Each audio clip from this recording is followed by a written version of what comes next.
So, Oh my god. Oh, that's a different kid. Brad, Okay. Yes. what were you saying? We can't talk about that, right? No, we cannot. You don't want people to know. No.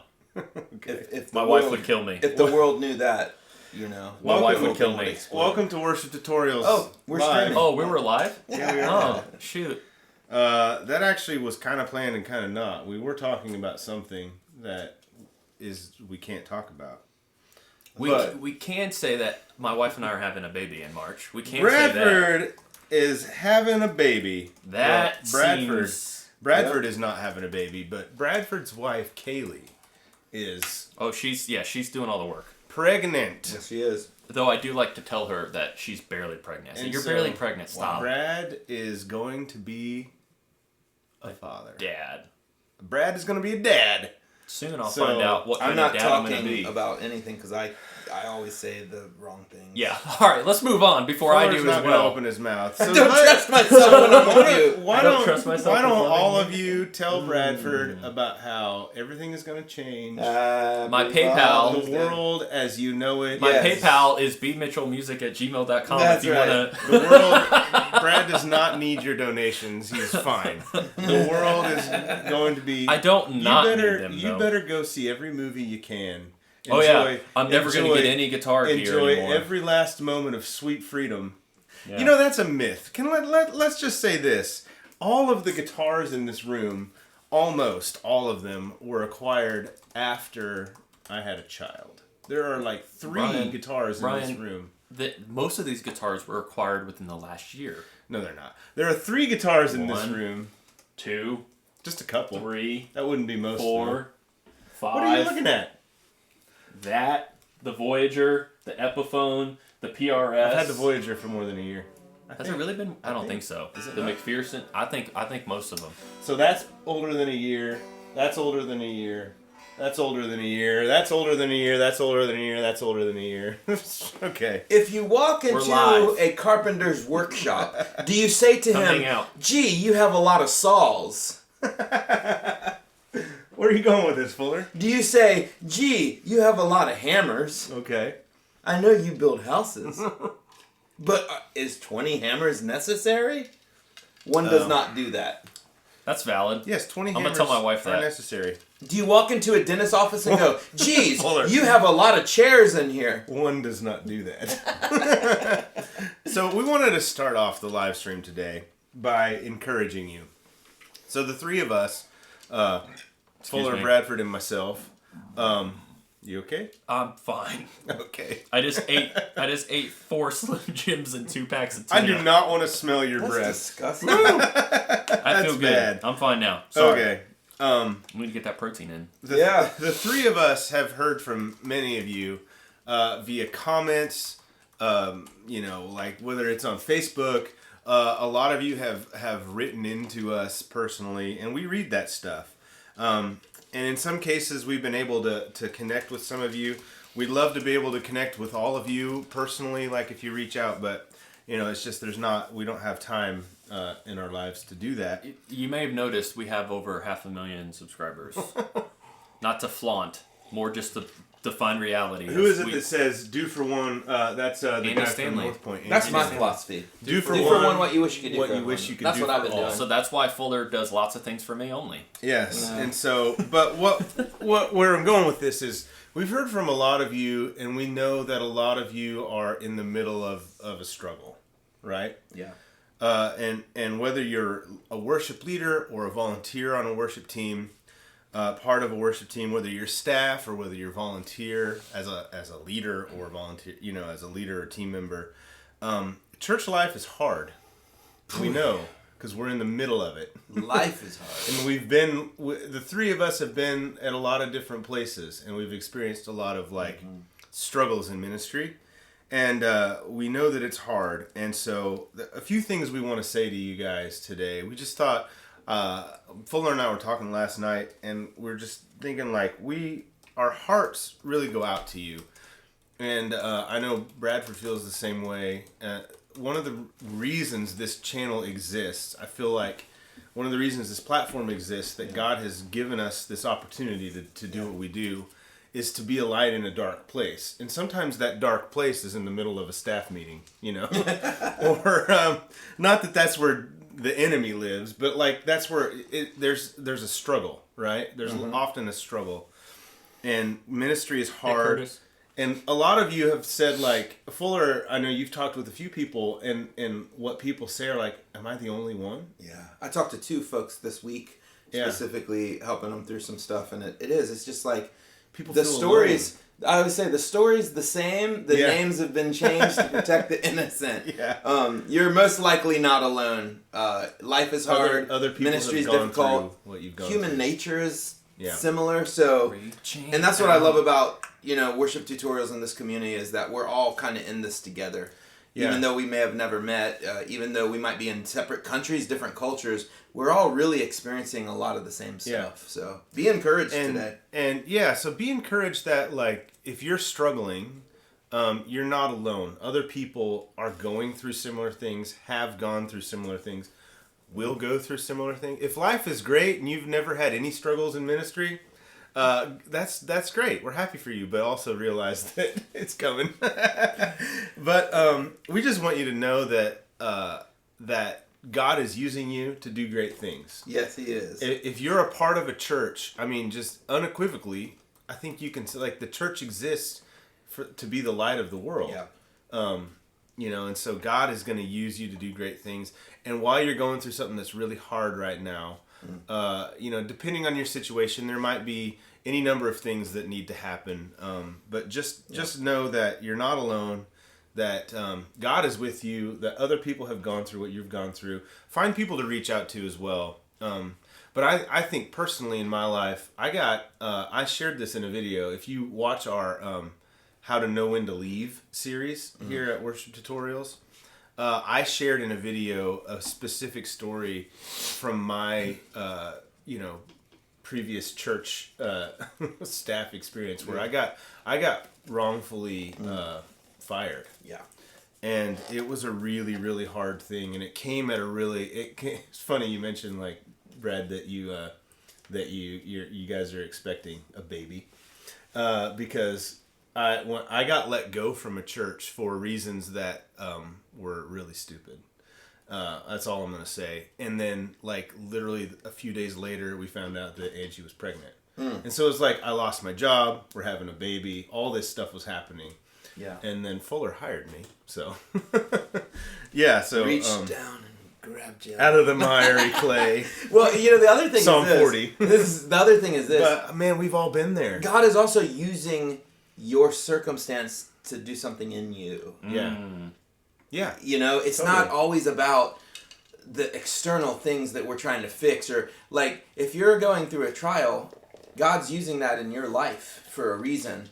I've been thinking about, I wrote the newsletter for the church this weekend, and it was about the fall, and how when you own a house and you try to plant trees, I thought you meant the fall of man, like in the Garden of Eden. Well, kind You're of. talking about autumn. Yeah, fall and autumn, and where we live, the fall is a wonderful time because the trees, the leaves start turning colors, but when it gets to the winter, like, you drive around and it just seems like everything's dead. Mm-hmm. Like, the leaves have all fallen, the trees are barren, they look like trees from Tim Burton movies, and you feel like everything is dead. I maintain is a good thing. Yeah, but the reality is the fall and the winter are the best time for the trees because it allows the root system to get strong. grow. So instead of the leaves stealing all the light and the nutrients and all that stuff from the atmosphere, the roots have a chance to grow. So while your situation may look barren, while your situation may look grim, God is actually doing something underneath the surface, making you stronger, making you better. And so when the spring rolls around, you see the fruits of that. You see the life. Spring rolls, yeah. Oh.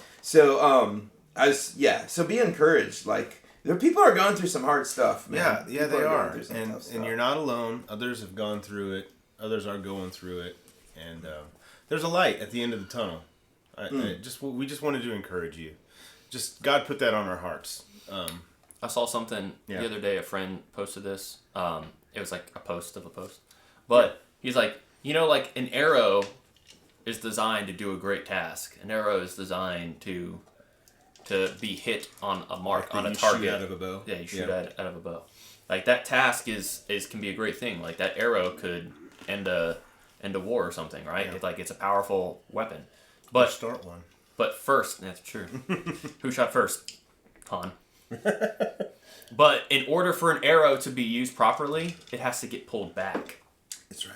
So if you feel like you're taking steps backwards, or you feel like things aren't going... It's perspective. There's lots of these cutesy little phrases where, like, in order for an arrow to fulfill its goal, it must first be pulled backwards. Yeah. Like, there's lots of these cutesy sayings and stuff, and sometimes they're not encouraging. But for me, that one just hit me. It's like, anytime you feel like you're going a few steps backwards after all this work you've put to go forward, maybe, just maybe, maybe, it's because you're about to get released. And I know, especially when you're in the middle of something really hard, hearing like cutesy phrases, for lack of a better word, is not what you want to hear. No. But the truth of the fact of what is being said is still there. So just know that you just got to hang in there. And sometimes it does, in some situations are like, and we talked about this in that video series about leaving. In some situations, it's probably the right choice for a person to get out of a place, especially if it's toxic. An unhealthy situation. An unhealthy situation like that. You need to use discernment. Yeah. But not always. No, I was speaking to a gentleman this week who's in a situation at his church that needs to be fixed.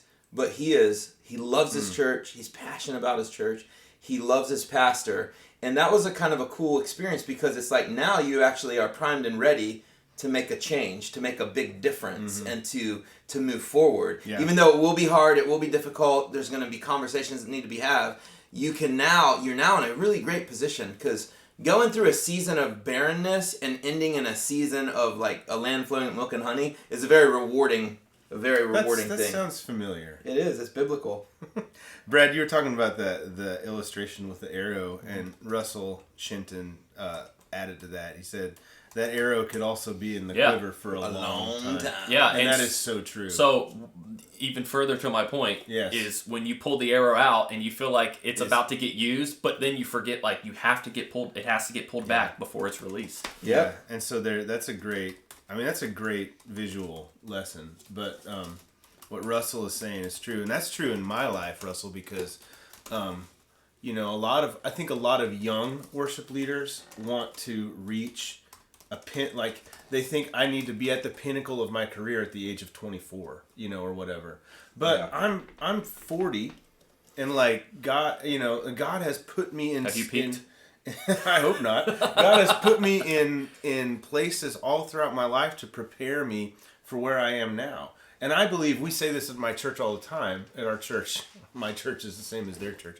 We say this at our church all the time, like, the best is yet to come. Yeah. And so I'm 40, and I believe that. You're 40. How old are you? That is not important. He's in his 40s. I'll be 45 Thursday. Thursday is your birthday? Thursday is my birthday. Yeah, celebrate. My PayPal address is... You have a birthday? I had one. So it's like, but we believe that God has bigger and greater things ahead of us. And so especially if you're a young person, use this time to learn all that you can and realize that you have like decades in front of you. Hopefully, Lord willing, to do greater and greater and greater things. Not that you're going to do greater things. Well, hopefully you will, but God will do them through you. And I was over at Fuller's last night. We were hanging out, and yes, we were. I feel like Brad's. That's whatever. Keep moving. But hey, Fuller good job, by the way, because my wife didn't hear us talking. I thought we were being too loud. She was trying to. So Fuller and I are neighbors, by the way. Brad, I've tried to get Brad to move into our neighborhood. He always uses this "I live an hour from you guys" excuse. He does kind of. I also don't. So I could complain about my life situation, but these dudes are like 10 plus years ahead of me in life. That's true. So that's true. I have to accept that this actually fits in with what you're saying perfectly. Yes. Well, it might be in the quiver for a while. Because people get all bent out of shape because they don't have things other people do. And right. Or like houses or cars or guitars. Come on, I'm taking an offering bucket. Or skill, or experience, or opportunities. You have time to get all of that. People are in different stages of life than you. Like I've been playing Russell, an instrument. Look what you've inspired. I've been playing an instrument since I was 9 years old. 8 years old, I started on piano. And I've been playing music for that long. And like, people go, hey, how do you get good at guitar? And I'm like, go back to when you're 8 years old and start playing an instrument. instrument. Well, I've been playing it for 21 years. And like that's not to be discouraging, but it's like more to be like you need to trust the process. Mm-hmm. Like how I will say I still don't understand how I got hired at New Hope when I got hired. Now I feel confident in my abilities. But when I got hired, they must have been desperate. No. But, aren't we always desperate when we're trying to hire someone? I mean, isn't everyone... But isn't everyone always desperate? That usually. But see, I saw in you, young Padme. Fuller hired both of us, by the way. But I got... Fuller is the grandmaster design. You know, he's like... I'm like the Yoda, except way younger. Like, at least 800 years younger. 1,000 years younger. But I started leading worship when I was 14 years old. So by the time I got hired at 22, 23... You're like... Whoa. 23? Yeah. Like, it had been... How many years? A third of your life, almost. Yeah, I had been leading worship for about 10 years. Not 8 to 10 years, depending... 9 years at least. Before, and like, I just was comfortable with it. So, it doesn't just happen. Now, some people it just happens. But like... Trust the process. That's right. Well, and what I was trust saying... the process. What I was talking about with Trust the process. Are you David was a shepherd in the field before he got called to be king. He was the lowest of the low, the smelliest of the smelliest, the hardest worker of all hard workers. And then he became king, past the offering basket. But brothers. that's what's so funny. He knew he was going to become king. He's going to be a campus pastor soon. He knew he was going to become king. They don't get to preach. I rebuke that. They don't get to preach. That's true. Sorry, Fuller, we're interrupting. Go ahead. Look at This is so rude. This is how we celebrate my birthday. Oh my God. My birthday. What's next Friday going to be? But it's the day after. He's like, my birthday month. I love David's story because he knew he was going to be king, but then he had to still be a shepherd for years. Mm-hmm. Yeah. And it's like... Right, it was revealed to him, right? And he was humble enough to do it. Yeah. That's the Jacob wanting to marry Rachel, but he got swindled into marrying Leah. Yep. Yes. Right? So he waited 7 years to not get the wife he thought that he wanted, and then 7 more years to actually get Rachel. Patience is so hard. Yes. But it's Moses, all over the Bible. Moses left, he killed the dude, right? Yes. Ran away, escaped. Yep. 40 years before God pulled him back in the desert, had him used. Everyone complaining. You think your situation's bad? Well, even then, but Moses, before he got actually called to go back to Egypt, that was like 40 some odd years. Well, so what Fuller Preach, and I were I'm talking gonna throw my shoe. So what Fuller and I were talking about, and we were talking about like our age and things like that, and we kind of there. If you read about influence and leadership and all this stuff. Over and over and over again, you read that in our culture, and I think this is true pretty much universally, your greatest potential for influence, for earning power, for all of that is in your 50s. Yes. Right? So from the age of 50 to 60. Like that is your greatest decade to have influence. Yes, it is. Like, and so... as a 40-year-old, that gives me a lot of hope. If you're 20, if you're 25, I know the demographics of who watches this channel. It's a lot. It's a lot of like 20 to 40 year old, and so just know that when we say the best is yet to come, like God has a lot in store for us in our futures, and He has a lot where He's placed us right now. And so there's something to be said for living in the moment and doing the best with the situation you're in.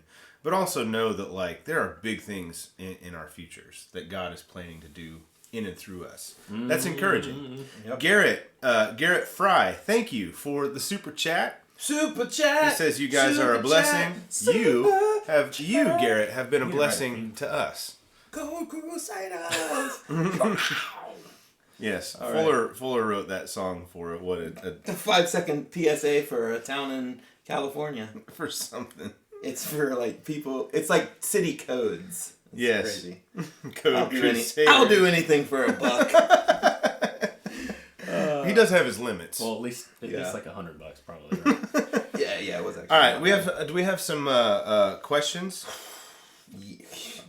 Lots. A lot of more like people are really engaged in this conversation. Yeah. I will haven't say, been reading. It looks like I have been reading comments, but I haven't been able to. Austin Green asked a really great question. He said, "I believe it's important. It's not really a question. Well, he did ask a question later. I believe it's important to constantly evaluate yourself as a worship leader. Over the last year, I've become aware, which is awesome, that I sometimes struggle with casting visions. Any resource suggestions?" And I responded in the chat room, but I think it's worth saying. 21 Irrefutable Laws of Leadership by John Maxwell. If you haven't read it and you're in leadership, go buy it today.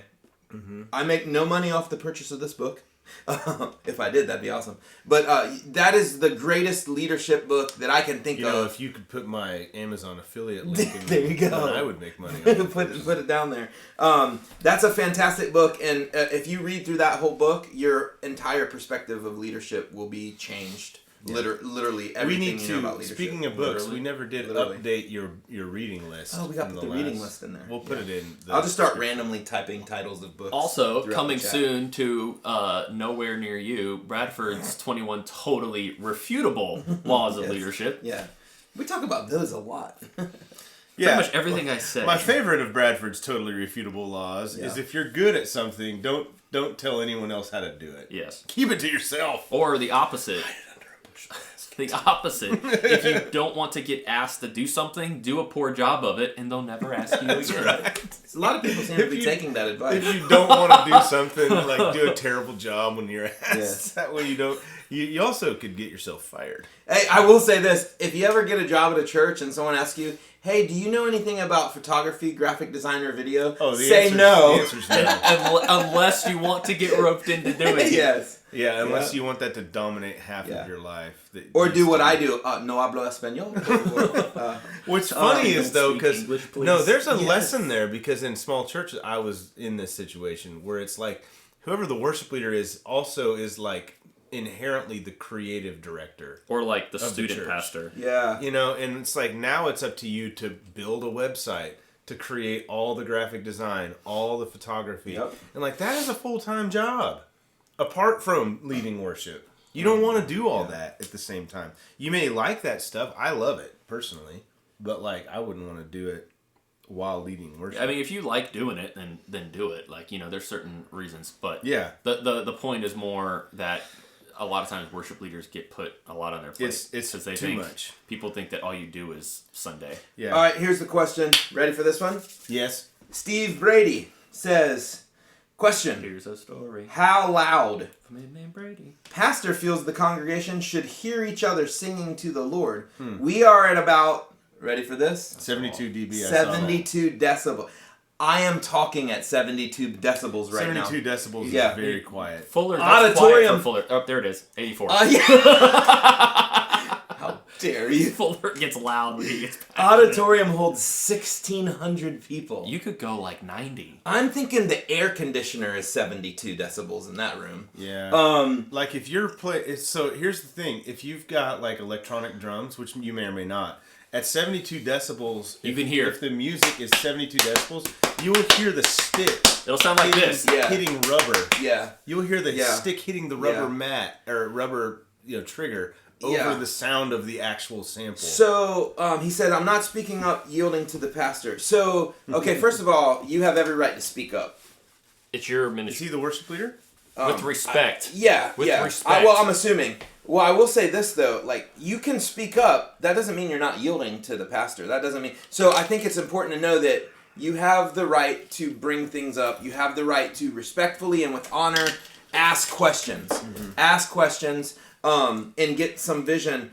I question... Steve said they use a rolling kit on the drums. Steve, can you hear the stick hitting rubber over the sound of the drum? I think there's... That's a good question. I think there's some inaccurate... That's always There's got to be some inaccurate information here. 72 is way quiet. Like 72 is almost room noise. Like, I just don't know if it's possible. I think so probably what's happening is... Steve is just a team member. So a lot of things are probably not correct here. One is I don't know where the decibel meter is. Is it in the back of the room? Is it? I don't know if it's calibrated. I don't know if it's A, B, or C weighting. Like there's so many things that are probably data is not complete here. Yes, you can at times hear the stick hitting rubber. But I will say this. I was at one of our That's campuses a few frustrating. weeks ago, and the sound was so low, I could hear the drum sticks hitting the rubber. You could hear it. And I was like, guys, we got to turn it up. But yeah, so there's a difference between awkwardly soft and appropriately soft, you know? But yeah, but you are right. It's not up to you, it's up to the pastor, because it is Pastor and the worship he leader, leads the church, he's the leader of the church, but I would start having a lot of really healthy conversations about it, and it also depends stylistically what you're doing. If every week you're just piano and vocals, I mean, I still don't think you could get it to 72 in a room for 1,600 people. I don't even know how it's possible. Like, you don't even need a PA system to be at 72. Yeah. So play guitar and sing and you're there. If I said, what is a normal, let's say this church is really traditional, doesn't like loud music, the congregation's totally fine with as soft as possible, I'd say 82 to 86 would be feel good in a room like that. And you could still hear the people singing around. Oh, absolutely. I mean, I think personally in my experience, in a modern church, anything under 90 is like almost not enough to create energy. There's no power and energy there. But anything over 94 is going to start feeling loud. Pretty loud. So I'd say 88 to 92 to 94, 96 for a contemporary rock band church. And you can, I have been doing a better job of not playing every single weekend at church. You guys don't have this luxury. I'm proud I commented last night too. And so the other, thank you. A week or two ago, my wife and I this is what you get to do when you don't get scheduled every single week. You get to attend church with your family, which is a good thing. So Angie and I were in the congregation, and it's a very different experience being in the congregation and not on the stage. And whatever we run our levels at, 92, 90, 92, 93, somewhere in there, Fuller? Do you know? For which campus? Durham. We peak at I think we peak at 100. Okay, so mid-90s. But our goal is 94, 96. So mid-90s, Yeah. you would consider that loud. But I could hear people singing around me. Yeah. Those who were singing. And we have a big room. We hold about, I think, 750 or... No. Our room holds like 1,200 now. Yeah. The other thing is the Gaithers, I've been told, run at over 100 decibels. Yeah. The Gaithers. That's true. The key to being able to run loud without seeming loud is that the mix has to be good. The EQ in the mix, yeah. If things are high and piercing, Talk about this. If things are high and piercing, then 70 will sound bad. Yeah. 70, it doesn't matter. Like 70's gonna hurt. Like my dog, we got this little bark box thing in for the her. highs and upper mid range, yeah. Yeah, my dog has this little box we got. She will just randomly, for whatever reason, start barking at people walking by, even if they don't have a dog. It's just whatever. So we're trying to train her, which a calm dog is a happy dog. So the box, I would turn it on. Mm-hmm. The only person that can hear it is her. Yeah. It's not loud. Yeah. It's a high frequency. It scares the junk out of her. She won't bark anymore. She doesn't bark. Yeah. And we don't always leave it on. We only leave it on like if we're trying to like on Sunday when I nap, or like if I know like the UPS guy is coming soon. Like I'm trying to. So it's working. She's calmer. Like just in 2 weeks. Anyways, that's like a pitch for this thing. Yeah. The whole point though was that I can't even hear it. Mm-hmm. I can't even hear it. But if I hold it next to my ear, I can hear this high-pitched thing. It's not about volume. It's about how high it is. So, same thing translates to your mix. I've told our guys, I'm like, it feels really good because the bass, like bass doesn't contribute. That's a different kind of thing. Like, too much bass, if it's done right, you can have a lot of bass and not bother people. Yeah. But if it's not done right, if it's too high or it's too low even, like, that's going to bother your ears. Yeah. So, the mix things right. The mix makes a big difference. It's more forgiving. I think a lot of times when people complain about volume, their complaint is really about mix, and they just don't. They perceive it as volume, but really what they're complaining about is a bad mix that has a lot of buildup in the upper mid range, and it hurts. Like guitars, acoustic and electric, can really be powerful in like the 1 to 3K range. And then cymbals, especially like cymbals and snare and that kind of thing, but hi-hat, cymbals can really be powerful in higher mid-ranges, and those things, if you don't appropriately EQ and mix them, can really, really hurt, even at lower volumes. Mm-hmm. Yeah. And so it can be very uncomfortable. So that's usually what the problem is mix. It's not necessarily volume. All right. Let's move on. Good convo. We haven't talked about volume in a while. No, but it comes up a lot. Like, here's a hint. on the internets real and in quick, people's lives. I thought of something. Steve, and anybody else. If you're running clicks, and your pastor is part of the reason that they are talking about wanting to be able to hear each other sing, I'm a purist. Fuller is a producer. Fuller likes things to sound really polished. It's not that I don't want to. Yeah. But Fuller likes things to sound really polished and really full and like as close to the record as possible. I'm more of a, if it's not on stage, I don't want it in the tracks kind of guy. So if there's one guitarist on stage, and that's me, I don't want another guitar. I don't like acoustic in tracks. I don't like background vocals in tracks. I don't like piano in tracks. I'll go without piano and I'll figure out how to do it with two electrics before I'll put piano in the track. That's just me. Like if we're doing like an upbeat synth song, like we're doing Found in You this week, like that feels different to me. Some certain percussion stuff. Sometimes too much shaker feels, it's just my preference. It's not like I hate it. But anyways, one thing I will do is if I have the multi-track and it came with like a gang vocal track, like a crowd mic track, what I'll do is I'll leave it in there, and I've told my guys this. I'm like, we don't need to be able to hear this over the vocals on stage. But like if you put it in just enough, it doesn't have to be distinguishable, because sometimes a lot of times it's like a lot of times it just sounds like they put a mic in the room at, like if it was a live recording, but like they're usually drowned in verb in a good way. And I like them. I'm like, I want to just barely hear them because that way people will feel like people are singing. They'll feel like the room is singing. Yeah, and so some people talk about manipulation. That is a good tip. They talk about like you're manipulating people with tracks and music and like how it can be inauthentic. Who talks about that? I don't. Lots exactly. Of people. And that's fine. People and I understand who that. have a vendetta against tracks. Yeah, exactly. About it. But using those, to each his own. Using that has helped. Like, I mean, just a touch. Like, almost to the point where you really don't notice it's there unless you turn it off. Like, that kind of thing. But I think what it just does is, like, if you're trying to teach your congregation to engage a little bit more, a lot of times if it's too quiet, you'll find people may not sing because they feel like... They feel uncomfortable. Yeah, they feel like the dude next to them that they don't know is going to hear them, and they feel weird about it. Yeah. Yeah, people are very self-conscious about their voice. Yeah. Like if you're not a singer. So it's just a thought. Maybe dump them in there. Maybe if you make your own tracks and you don't have that, like maybe just, it doesn't have to be perfect. The whole point is that it's just there. It's like throw a mic in the middle of the congregation or something. And like after a rehearsal one day, just like go sing around it. I don't know. But it's fun. Okay. There are some stinking awesome questions. Okay, let's hear them. I'm typing them out because I don't want to lose these. Some of these are questions I've never seen before. Somebody asked about strings. I prefer light top, heavy bottoms, 10 to 52s. Elixirs. I have become an elixir man. Though I'm wondering if I need to start playing 11s because I was just tracking some guitars and my intonation gets jacked up at times, and I think it's these man hands. I think I need to do something about it.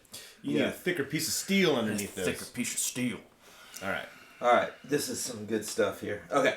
We'll start with, this is a great one. You guys are going to love this. MJ Hart. I've never heard this question in all my years of doing this. Really? Okay.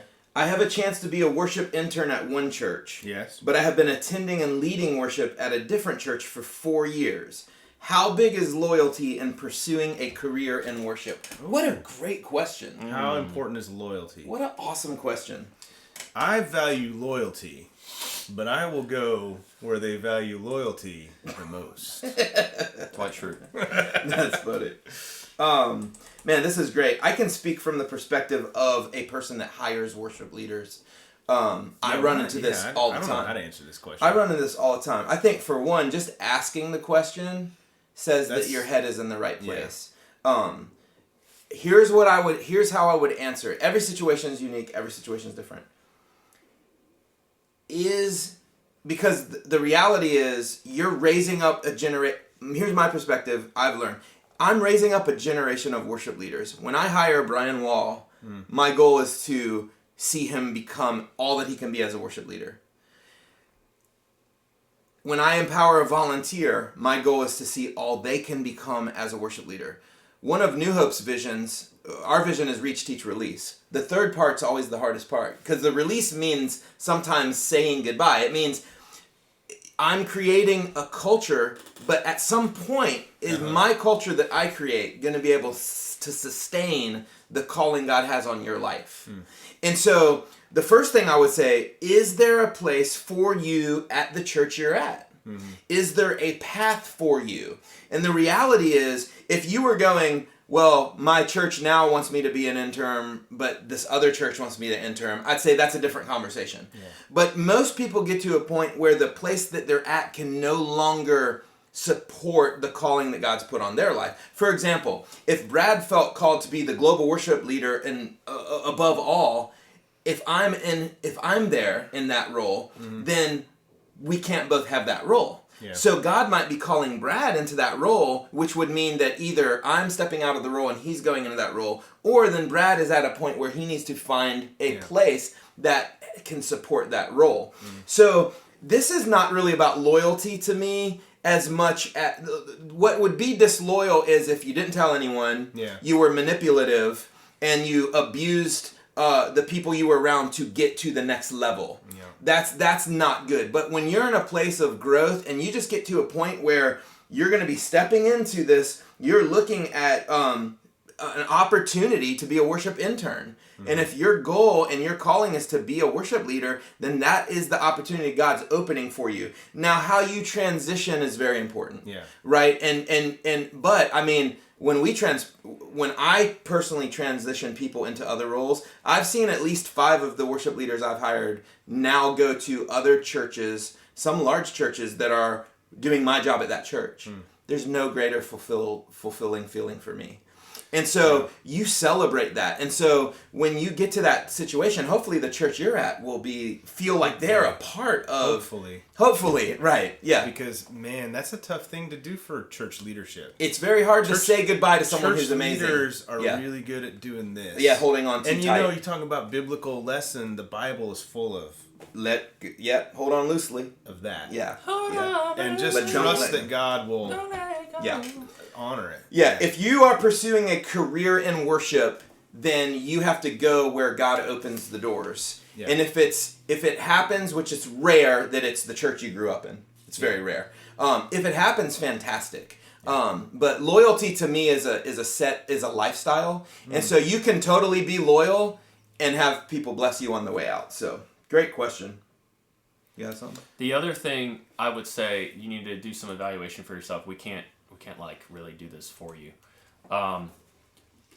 If another church said they want you to intern, I would, if I was like your worship leader or at your church and I heard that some other church was trying to get you to intern, my thought would be, are they just looking for someone to take advantage of, to give chores to, and to do work? And that's a good question. So if you I would say what you should be looking at is don't get caught up in the fact that you would have an official title at that church and be like, I need to go there. Ask questions and say, what are you really wanting from me? And I'd be asking why. Why is it that you have asked me? What is it about me that you would like? Because I would want to kind of figure out, not because everybody has secret motives, but from there you can figure out what's going on. I would also, like Fuller said, communicate. I would talk to your church and say, hey, this opportunity is being presented to me, and I'm just wanting to let you know because I feel like God has called me to pursue ministry further. And just talk to them. Maybe they just don't know how serious you are about this, or maybe they want to keep you. So I know that's kind of vague because you could go either way with that, but don't just look at it face value as, should I stay here or should I go to where the internship is? Dive into it, figure out some stuff. Steve Brady, thank you so much for your super chat. I was gonna add to that conversation that do it. If you're a branch manager and there's another branch that's closing, and your company has promoted you to be in charge of both absorbing the other branch. Don't take that role and leverage it to get a job in upper management at Staples. Josh. Yeah, exactly. Josh Porter. We're all about the Office references today. Steve Brady, thank you for your super chat. If you have a question or something to go along with that, let us know. We'd be happy to talk about it. But we appreciate it. Thank you. All right. Keep rolling here. Similar question from Patrick Murphy. Okay. Similar but different. Same genre. Have y'all ever had a team member who serves at 2 different churches, not campuses? Okay. We're really in need of him, so we don't want to lose him, but I don't think I agree with splitting time. Ooh. That comes up a lot. I see that question a lot. It does. Yes. It does. How do you Like feel in about Facebook split? forums. Yeah. Like, so you got a volunteer who serves at multiple places. Yeah. Have you talked to this person about it? That's the first thing I would say. Like, have you talked to them and just asked maybe why? Because I appreciate, if you have a problem with it, I mean, I wouldn't bend on that. I would just say, hey, we have a problem with this. But I don't really think there should be. A problem? I don't think there should be a problem. Like, why would, like, if you really need that person, have you made that known to that person that you have a need? And ask them, you know, like, because maybe you could learn something. Maybe they're saying, first off, you could learn something about that person, but maybe you could learn something and they said, like, the reason they're applying at another church is because that church has a need also. And my cousin goes, or my dad goes there. Yeah. Yeah. I mean, there's a lot of legitimate reasons. I can understand partially why somebody would not want somebody splitting their time, but like for us at our church, our pastor brought it up, and he more brought it up because people who are just consumers who just like hop churches and they don't serve and they don't do anything and like they don't contribute to a tithe, they don't have a church, and like they're typically the kind of people who are like, I just don't feel plugged in. Well, like like sit still and like jump into serving somewhere, get into a life group, a small group, like put some skin in the game. Like you can't expect like the church to just like throw this whole meal at you. Like you got to start with the milk before you get to the solid food. But I would ask this person, like, if there's just something going on, because if they're serving 2 churches, like, if they're serving and, like, both churches pay, maybe they just need money. That's the question. Is money involved? Because if it's a paid thing, then it's just a paid thing. Yeah, like, right? Like, it's how they probably pay live. their bills. We need to live. So, and, you know, if it's a volunteer thing, which is a little rare. Yeah. If I'm honest. Like, I've had in my ministry career a few times where people have bounced back to other churches, but in most situations it was they were close to that pastor or that church had just launched and they're trying to help them get off their feet. And it's almost kind of like they're helping with a church plant for a temporary season. But yeah, I think you got to figure out, I just have all those conversations and figure out what's really going on. I personally don't have a problem with it. Yeah. As long as the person that's serving on my team can meet all of the cultural requirements and vision of what we're about. Right. And part of that is commitment, punctuality, all that stuff. So if they're still doing those things, I will give one example too. We do have one person on our team. He's been on our team for 9 years. One of our best musicians. And our church is no doubt his home church. He's a member. Him and his family go there. But... I know what you're talking about. 2 times a month, he plays at another church because he gets paid. And it's a part of his income and it's a part of his lifestyle. And he's a professional. But what's cool... He's ridiculous. What's cool is when he serves... Ridiculously talented. When he plays for us, he does not get paid. He does it because he's serving his church. And on the weekends he plays at the other church, he still comes to our first service. Does he? And then he goes over to the other church and plays. Yeah. And so... And I love that. I think it's amazing. So every situation's unique and different. But I will say this, just make sure you're not doing stuff because you're insecure. Yeah. I see a lot of pastors, if you're going to some other church, they're just insecure. It's a personal thing. It's pride. It's like, well, we're not good enough. And so just make sure that that's not a part of the equation. Yeah. That's not healthy. And I think that there's something to be said for like planting and being part of a community. But but like you guys have said, every situation is going to be different, and it's very, very difficult to make a blanket statement that applies to every or even most situations. I mean, there's a lot of reasons why this might be happening. And like Brad said, you got to have a conversation with the person and find out what's going on. Hard conversations are hard. So the way to have a hard conversation is to have the hard conversation. Like that's like there's no secret formula to having a hard conversation. You just have to do it with love and respect. So like this may be a hard conversation, but not saying this is your case, Patrick, because I've actually wondered this before too. I had somebody that served elsewhere or the way they were, and like be honest with yourself. Are you scared to talk to this person because you think that they might admit that the other church has things more together than you do? Like I'm not coming at you. I'm completely 100% sharing something that I have thought myself before. With this, I've had this experience. I'm like wondering why somebody plays multiple places, because if they're playing multiple places because you're like they just want to play all the time, well, like make room for them. Or are they trying to do more and you're not letting them? Do they not like the way you do things? Like just be honest with yourself and be willing to ask hard questions, because maybe you'll get better in this. Maybe they'll be like, honestly, I just like playing and you don't, and like you say you need me, but you don't schedule me a lot. Like, ding ding, you just got lucky. Like you just ask the question, and maybe it's something you're scared about. Because I've had that too, and I just chose not to ask that person, because when they played with me, they killed it, and they would play anytime I needed them. But it can be. Yeah, and boy, church leaders can be extremely territorial, and it's not a good look. It's not a good quality. Doesn't look good on anybody. Desperation, territorialism. Nah, dude, no. Yeah. My goal is this. I want to create a team and a culture and an experience so amazing and so good and so fun that people they got to be there. Yeah. That's the kind of situation. And the true testament of that is like the fact that every year for like Christmas, you have people like months ahead of time saying, "Can I do Christmas? Can I be scheduled?" You know, and in most, I don't know why I'm going down this road. In most places I've ever been, people are like basically telling you, "I need Christmas off. I'm gonna be gone, whatever." Like if you can create a culture where it's like you have to turn people down. To be involved in your Christmas services or Easter or something like that. And it's usually not the case, but isn't that the kind of place you want to be though? You would think so. Where the experience of serving people are asking to play 5 services at a thing like Christmas is like so rewarding, so full of joy and energy, and you know you're gonna see something amazing happen that God is gonna do, and it's just like people are just begging you, like, let me serve, me, you know. I didn't serve. I think it was Christmas that I was off last year, because I was out of town. We went. I think I was in Oklahoma. You want to come to Hillsborough for Christmas? And only one service. And I remember that's how you recruit. I remember sitting there in Oklahoma, like, man, I wish I was at church right now. I missed it. I legitimately like. I wish I was doing it. I mean, I was glad to be with my family, of course, but anyway. Okay.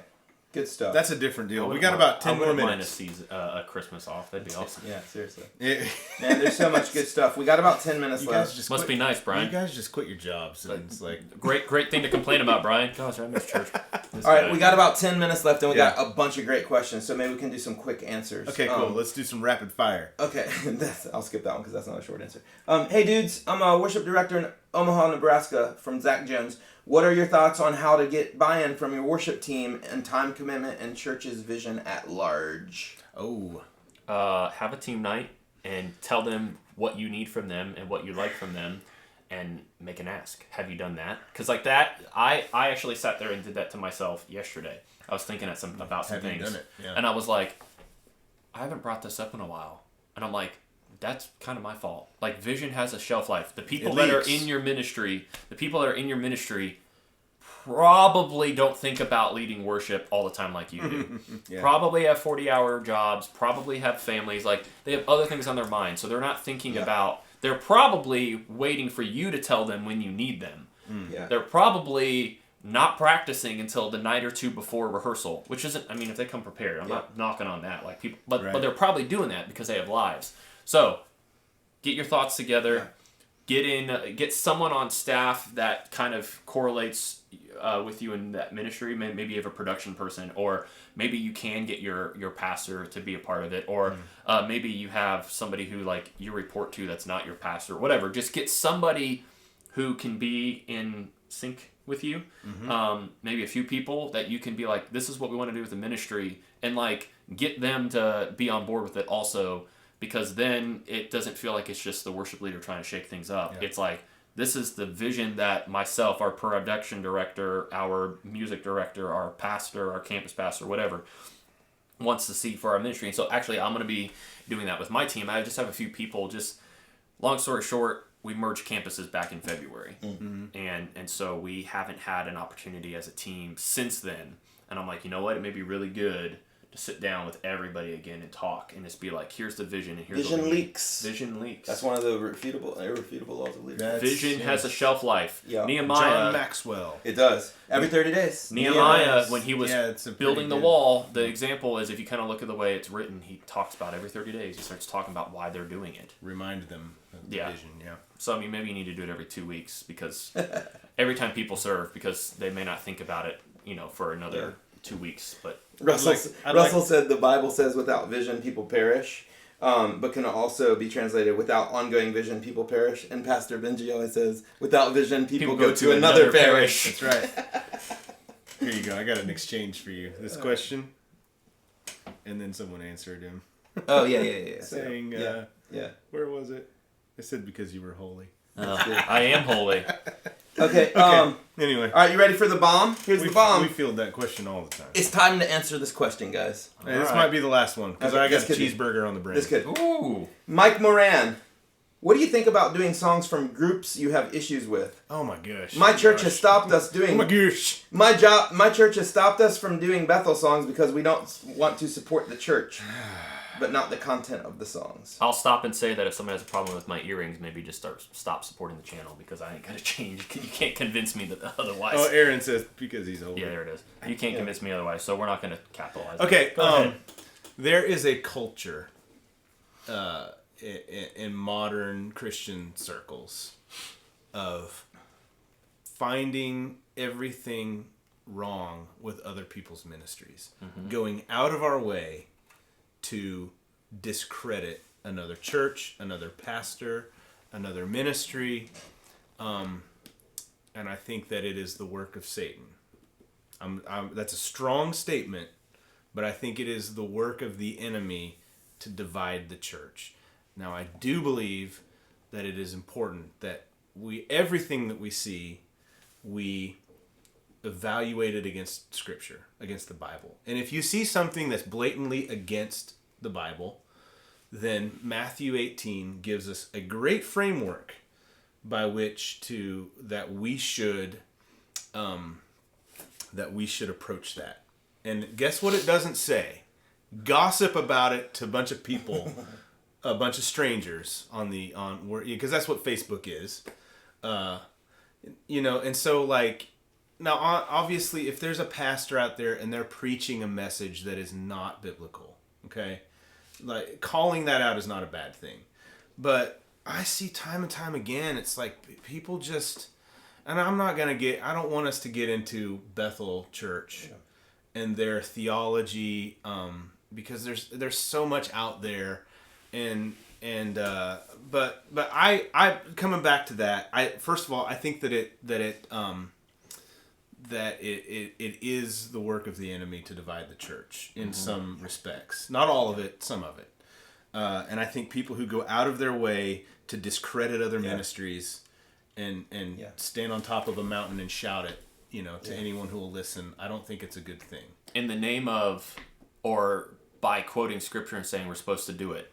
But I'm pretty positive whoever said it. Was it Paul he talks about? Pretty sure Paul didn't mean that you just post about it on Facebook from your keyboard while you're on the toilet. Like, I think if you're going to discredit a ministry and you legitimately feel like you need to do something about it, because otherwise you are gossiping. If you're just sitting on the toilet while you're on the phone, because let's be real, who does that?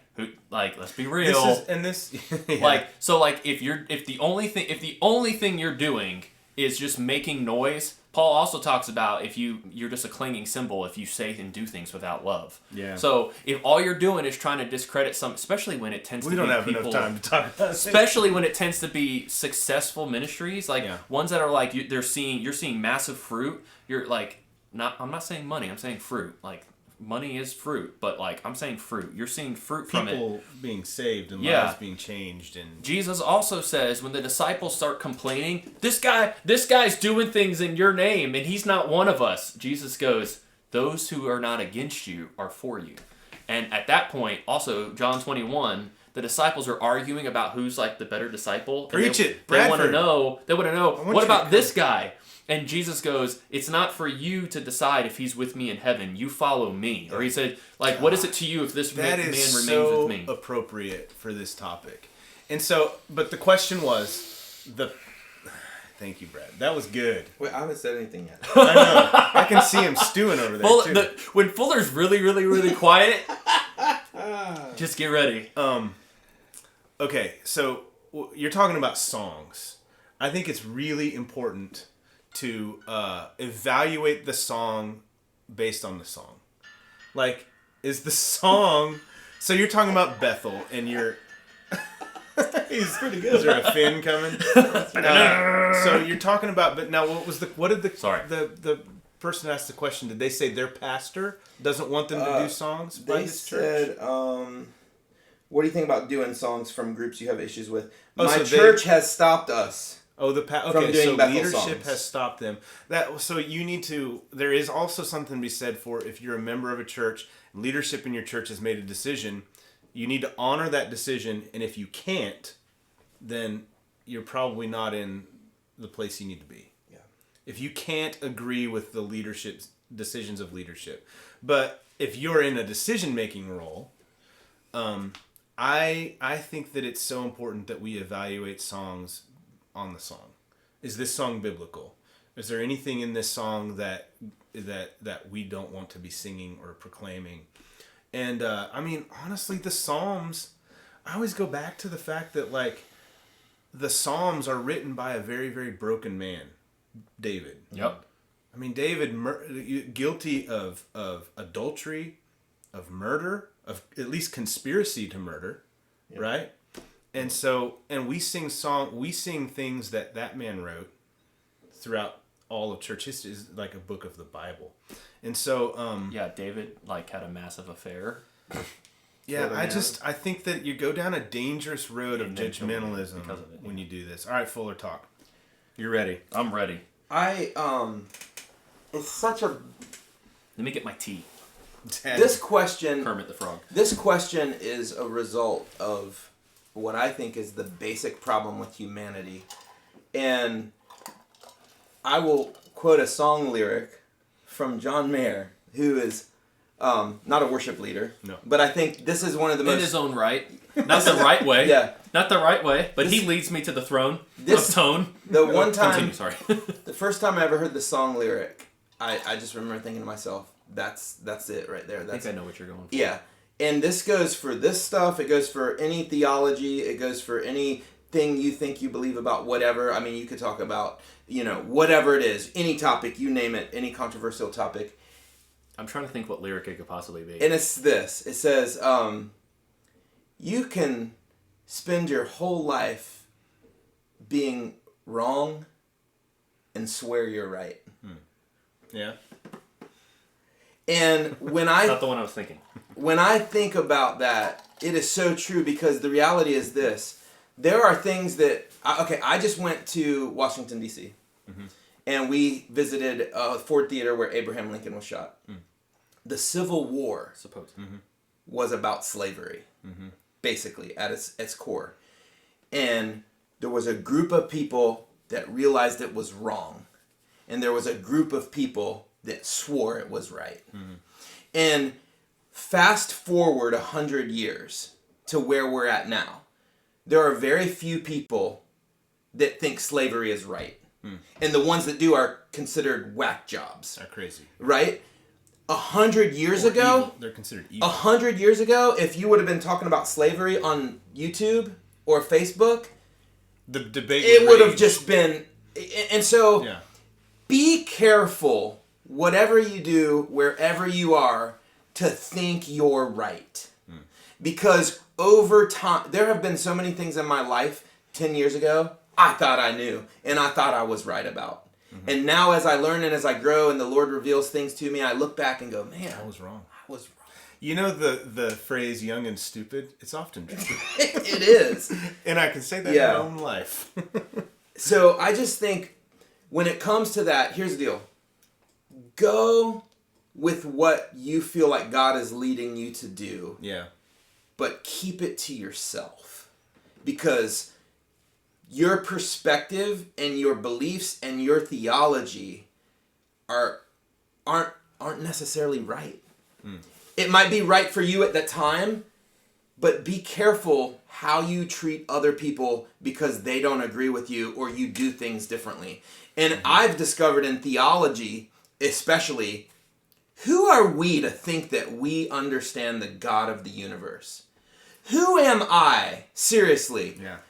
I can't even understand compound interest.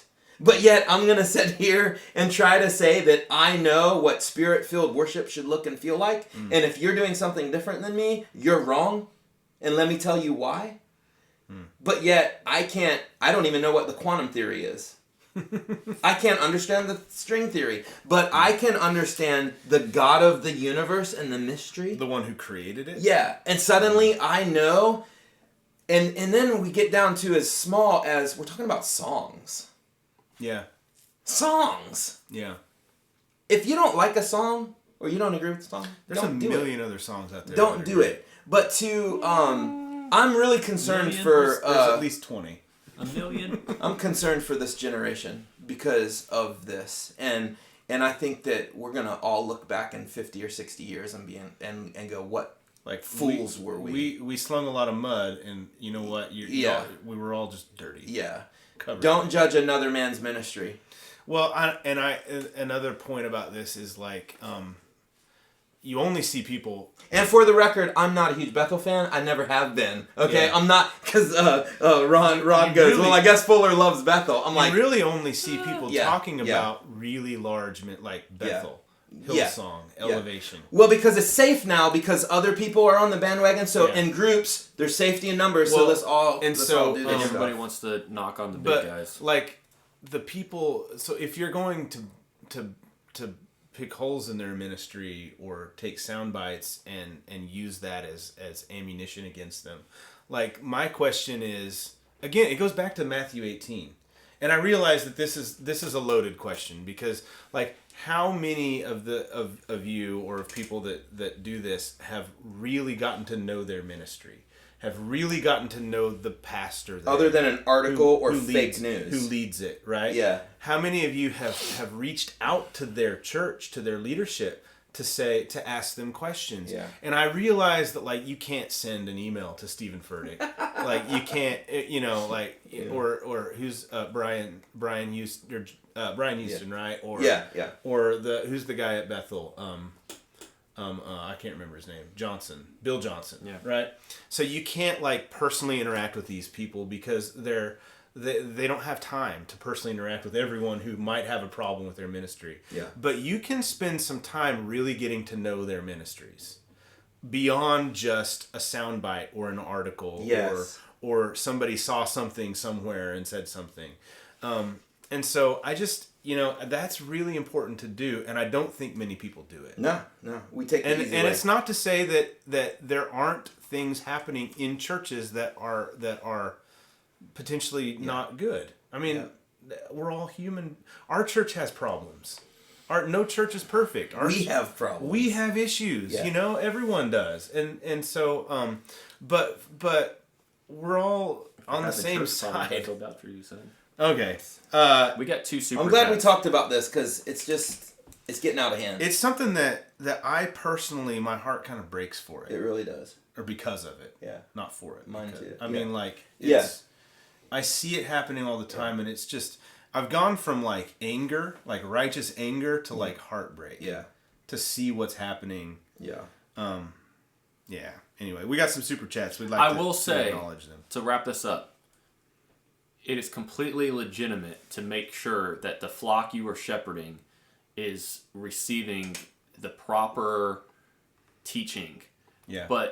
And so it's very important that you evaluate things and figure out what makes the most sense to you. We have thoughts about it, but here's the other thing. If we're just going to sit here and talk bad about somebody and say something's wrong, all that doesn't do anything. Like, the way to actually handle a situation that's wrong is to provide it with right. And if and like to actually put some action into it. Just saying, oh, this such and such ministry is terrible because of all that, like, that's not helpful. Like, that doesn't help anyone. So Dr. Martin Luther King Jr. It's always the right time to do the right thing. Oh, I was about to. I thought you were going to quote something else, like darkness can't drive out darkness. Only light can do that.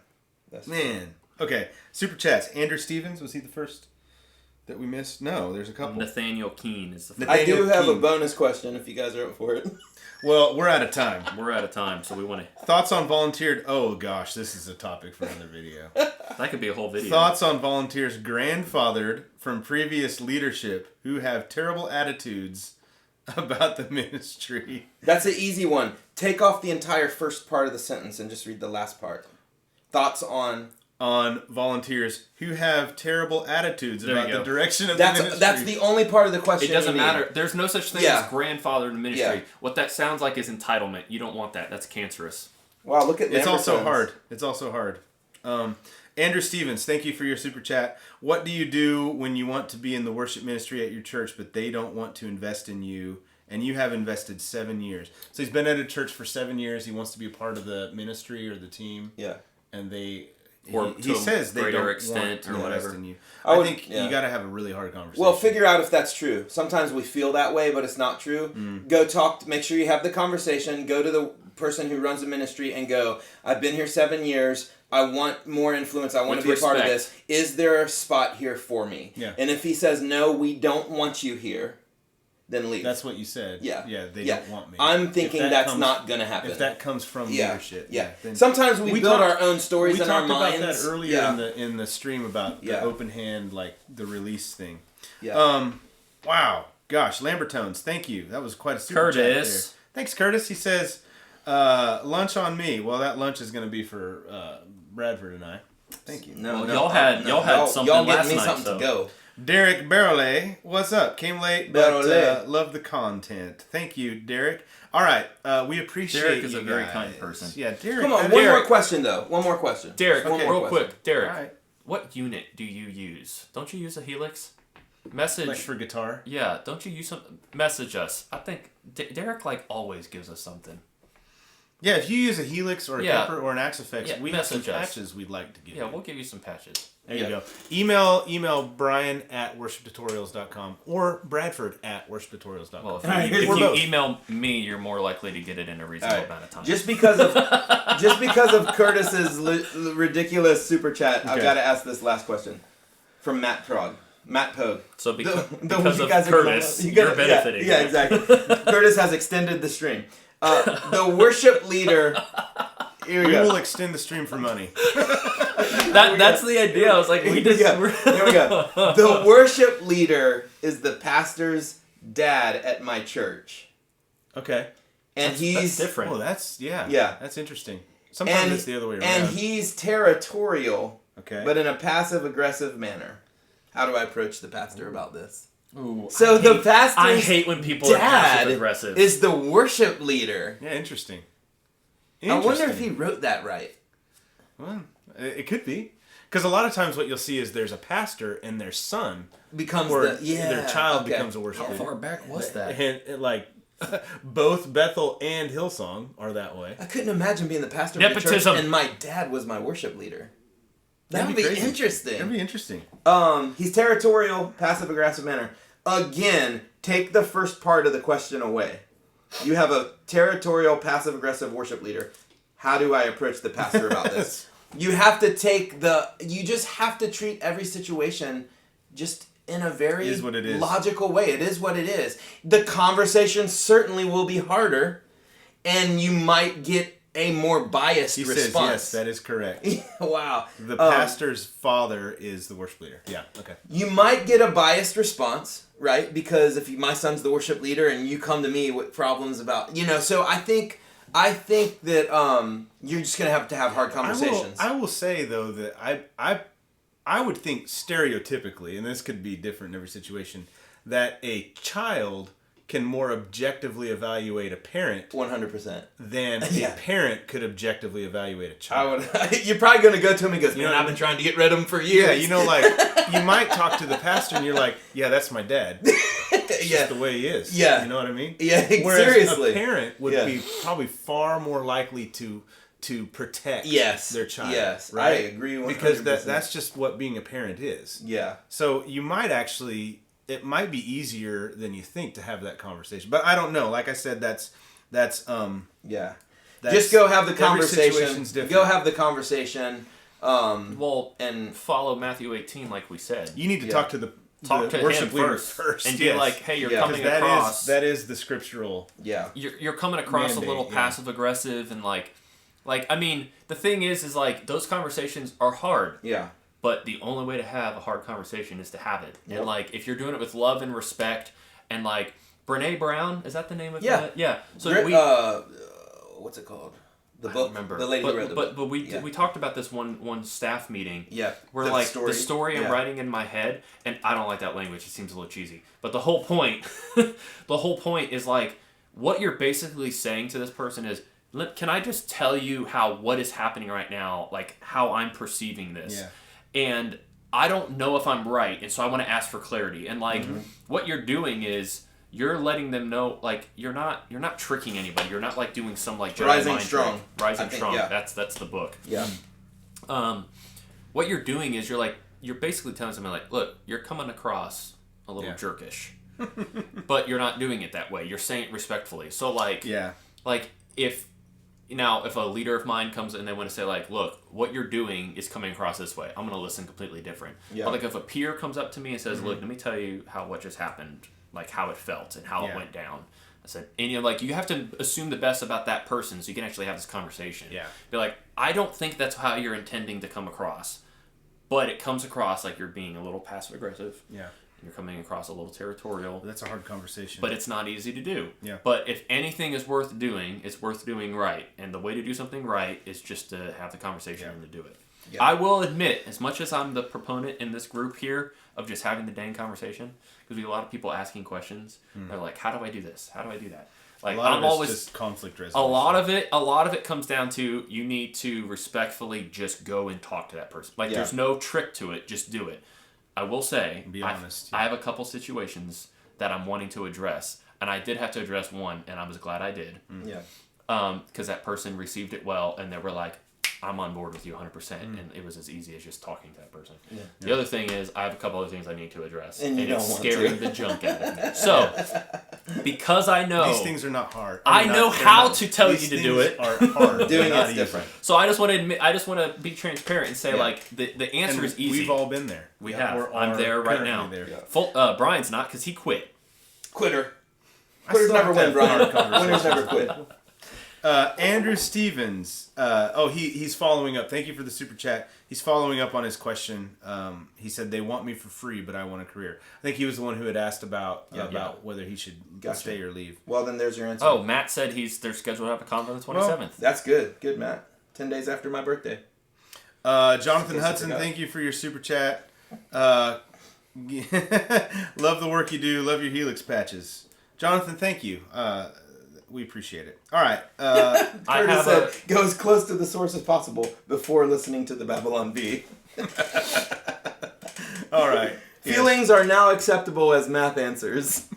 Oh my gosh. What are you talking about? That was a Babylon Bee article. Feelings are now considered acceptable for math questions. That's basically a synopsis of America right Exactly. All right, we're going to sign off because I'm hungry. And we've been on for over an hour. And I don't want to be disrespectful to Curtis. Brian's hangry. So... I'm getting hangry. I don't want to be... Curtis wanted to buy us lunch, so I don't want to be rude to him. We should we're gonna honor Curtis Lamberton's request and give honor where it is due because the man makes pickups that are ridiculously good. For the Lord and for Curtis. Yes. Thank you for watching. See you in the next live video, guys. which will probably be Friday. Hoagies and grinders. Oh, play it. Pick it up and play it there, Fuller. You can take it off the wall. Oh, this is a Gretsch right here. Someone was just talking about Gretsch. I bought a Gretsch and then sold it immediately so I could buy an Elliott. I want one though. You need that one. That's the one. But I ain't giving it to you. Maker. Oh, I am. Bye.